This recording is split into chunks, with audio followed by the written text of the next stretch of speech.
That's what right. What do you think? Like what's going on in the world of Virgil and other fun topics. Topics. Boy, talk about nuts. He's just crazy go. I could save this for the drive-thru, but we do have a Virgil update. Oh, well, go. Let's close with the Virgil update. I'm not certain if this is really him. Now, it has a blue check mark on Instagram, but it's so outrageous and all over the place. How could it be him? It has to be someone else doing it or helping him.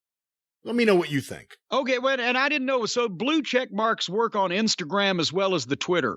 It's a separate system, but the same concept. But it's the same concept. Okay.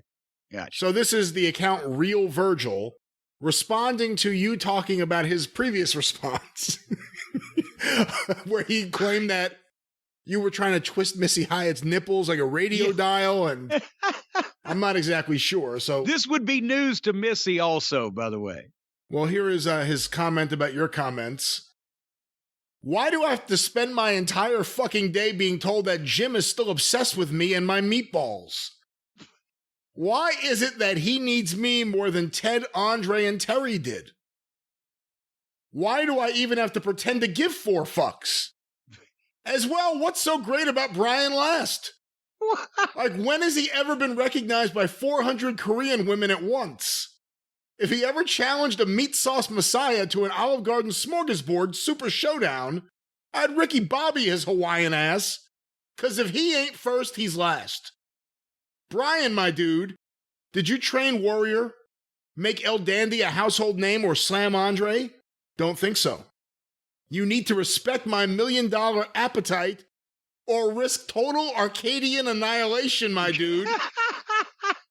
Now for James, somebody tell Corny to quit dropping my name at every Olive Garden in Kentucky trying to score free breadsticks when everybody knows those perks are strictly reserved for the master of meat sauce, the olive overlord, the gargantuan of the garden. That was a period after that. I probably shouldn't have made it sound like there was a comma. A comma. Now pay me my ricotta royalties before I command Spectrum to shut down your Wi-Fi quicker than the Midnight Express would job out to my trainees, Lanny Keene and Bobby Blaze. See, that's where, I'll continue in a second. That's where it came out of nowhere. Yeah. And what the fuck? And Bobby's a member of the family. Lanny Keene, of Lanny all the Keene names, has pull out? What? Passed away, obviously, also.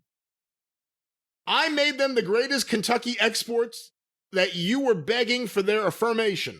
Oh, wait a minute. For their affirmation. Lanny was Cousin Junior, one of the hillbillies, but he wasn't really from Kentucky. He was from New Jersey, wasn't he?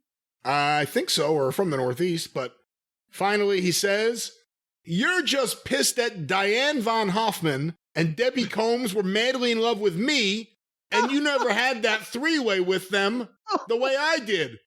Don't be jealous because they love dark meat. It's so nuts, and it's all over the place, and I can't imagine someone else writing this, but Diane von Hoffman, Lanny Keene, some of the references here are just...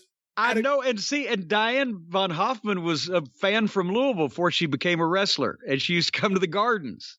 So, I mean, that's... Did he just Google search wrestlers from Kentucky? I don't know. He might have met her. I think she passed away not long ago, I heard.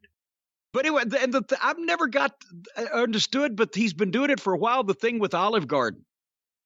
And the meat sauce messiah or whatever the case, I figured at one point maybe he had, met somebody that managed an Olive Garden. He was trying to work them in, but it's been going on for years now. And everybody knows if you're going to do a chain Italian place, Carrabba's kicks the shit out of Olive Garden. I mean, Olive Garden's like a Sbarro at the fucking Clara Barton rest area next to Carrabba's, but still. Well, I guess you just don't like Hospitaliano. But what I was going to say is, I think this is a brilliant move. If there's a restaurant you like let's say I like Gino's Pizza. I would talk about Gino's Pizza in every promo, everywhere I went, until I knew I was going to have a flood of Gino's Pizza whenever anyone wanted to impress me or whenever I was nearby. It's a good move.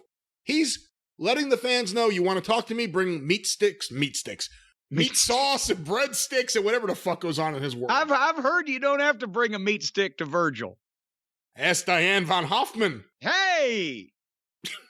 Poor Di. I'm so sorry to slander this woman. She was what a nice girl too, and you just say things like this anyway. So that's Virgil's comeback to the comeback to the comeback, and we're going to be having fun over the holidays this year on the Experience and the Drive-Thru and the YouTube channel and the Patreon and everything else. Are we done here?